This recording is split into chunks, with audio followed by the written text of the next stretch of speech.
want to show you guys my go-to rig to catch fish on the Bow River.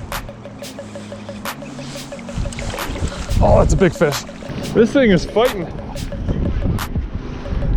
Holy sh! We got a fish, guys. Oh, it's a whitefish. Guys, it's not a whitefish. There's trout in the northwest. Oh, you chomped it, buddy. That's the fly, guys. That's the fly that did it. 1, 2, 3. Get him back in the water. There he goes, guys. Oh, and you know what he took, guys. Everyone on YouTube knows what he took. There. There you go, buddy. What a beauty fish. All right, let's get him going. Here you go, buddy.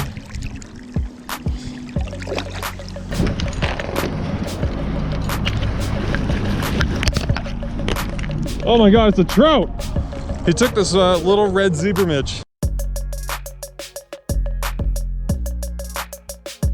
Alright guys, so let's go through the complete setup really quickly so that if you don't want to watch the whole video, you don't have to. I'm not going to try to waste your guys' time if you know all the small details. You just want to see what's in my rig. So I fish a 5-weight setup. I've got 5-weight floating line. Off that, I've got a 9-foot 3X tapered leader. To extend the length and the life of that leader, I put 2-foot 3X tippet. Off of that 2-foot 3X tippet, I've got a small swivel. I added 3 feet of 3X tippet. I left about a 7-inch tag off the bottom when I tied my triple surgeon's knot to connect the next piece of 2.5 feet of 3X tippet. And I left myself about a 7 or 8-inch tag, but when I put on the second fly, I cut that down by about 2 or 3 inches. And then I added another 6 or 7 inches of 3X tippet, put a small knot in the bottom, and added a single BB shot split shot, which should help get that rig down faster, get you in the fishy zone faster. My bottom fly that I'm gonna use every single time, I'm not gonna change it out ever because I love it and it catches whitefish and trout, is size 8 or size 10 orange brown hybrid steely worm. I call it the Bow River Killer. I've got a couple videos on it. I'll put one up here. So this is what the bottom of your rig should look like, okay? You want that split shot hanging just a little bit lower than that Bow River Killer fly. And then this top fly, I put on a red zebra midge because that's what I caught my personal best 20+ inch brown trout on in the Bow River in the winter. I've tied it on quite long, but you might want to tie it on with just 2 to 4 inches. That's probably a little more manageable. I would also consider this higher position to be an experimental position. Put on your favorite thing that you want to try, whatever you're in the mood for, throw it on this top tag.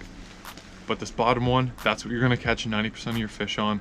So keep that a confidence pattern. For me, that's the Bow River Killer every single time.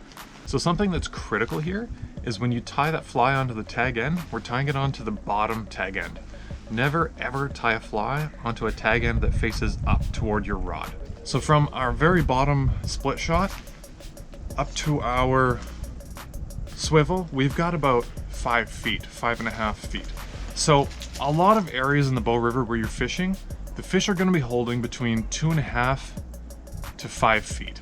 Kind of the 3 to 4 feet is kind of perfect, but they could be hiding, especially in the winter, anywhere from 2.5 feet and deeper. So when you cast this into slow riffly water in the winter, that split shot's going to help it get down, but it's going to take a few seconds, okay? And it doesn't ride straight down like this, it rides at an angle. So you want to put your indicator about 1.5 to 2 times the depth that you estimate you are fishing. If you're fishing 4 feet of water, put that 6 to 8 feet above your split shot. I love airlocks. 0.5 inches, 3/4 inch, and 1 inch are really good sizes. You will know that you're fishing at the right depth if in my opinion, 3 to 5 casts. Every 3 to 5 casts, you see this thing twitch a little bit on the top of the water because your split shot is ticking along rocks every now and then. It doesn't have to do it every cast, but every 3 to 5 casts, you want to see your indicator move a little bit, and it's not fish, it's ticking the bottom. And that means that you're fishing the bottom, and that's where the fish are. Now that we've gone through the rig, and we've built the rig, I want to give you guys a couple key concepts, because as you can kind of tell, this is a more complex rig. Okay, there's lots of tags going on. As you can imagine, it is super easy to tangle this rig and get super frustrated. So one thing you're going to want to learn is how to water load each cast. The essential concept of water loading your cast is letting the water do the work for you. So in the Bow River, it's a river, the water's flowing. And so as your flies are rising at the end of your drift, you're gonna give your line a little bit of a pull to add more tension and get those flies close to the top. It'll be easy to just lift, do a single cast over, and that's a single water loaded cast. So the water's doing the loading for you. Pull the line a little bit to give it a bit of tension and then flick it forward in one motion. It's hard to catch fish in the Bow River, guys. It can be challenging. It took me many sessions out there getting skunked. I had to figure out a few key concepts like getting it deep, using the right flies, using the right rig, water loading my casts. You know, it took me a while to put all of these different concepts and put them to work properly and find a rig that I was comfortable with. So I wanted to make this video to tell you guys about the rig and the flies that worked for me. I love the Dropshot Rig. A lot of people might say it's like cheating or whatever, but I don't care. For me, having that weight bounce along the bottom does a couple really nice things. First of all, it lets me know I'm at the right depth. Second, having a little circular thing bounce along the rocks is better than having my hooks bounce along the rocks.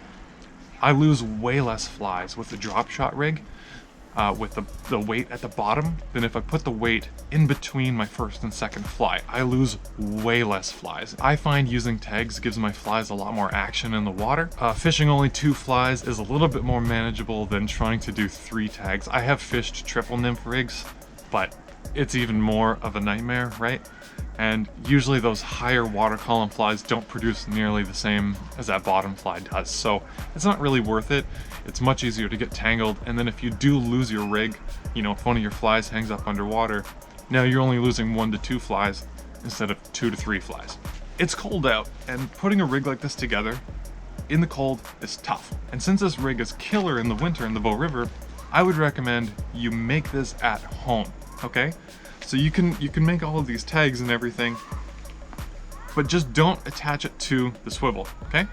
You can take all of these flies, and if you find like a piece of cardboard, right? Like an 8-inch piece of cardboard or something, I like to use a little foam thing. I cut little slits in it. What I can do with that is just take my fly,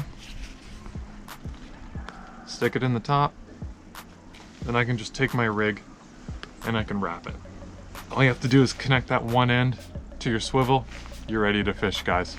So that's a little next level tip for you guys to keep your hands warm. If you have any questions for me, I would love it if you drop them in the comments. I love interacting with you guys. That's your rig, guys. I hope this video was helpful. If it was, I would love it if you hit the like button. It helps the video do better, helps me do better on YouTube.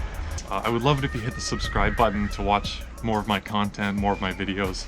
I do have a host of Bow River videos from when I used to live in Alberta, but this summer I moved to Vancouver, BC, so now a lot of my adventures are here, fishing for rainbow trout. I caught my first salmon a few weeks ago, so that was awesome.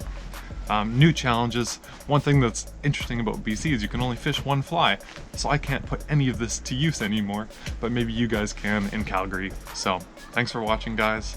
Take care of yourselves. Hope you land your personal best in 2022. Bye. We got 15 minutes to throw down off this rock. We have a fish. I'm getting soaked right now and I do not care. Woo! Let's go in the mouth. Jig Sculpzilla, trout flies in Utah.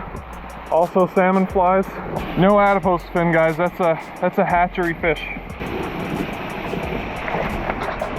There he goes, guys. Woo!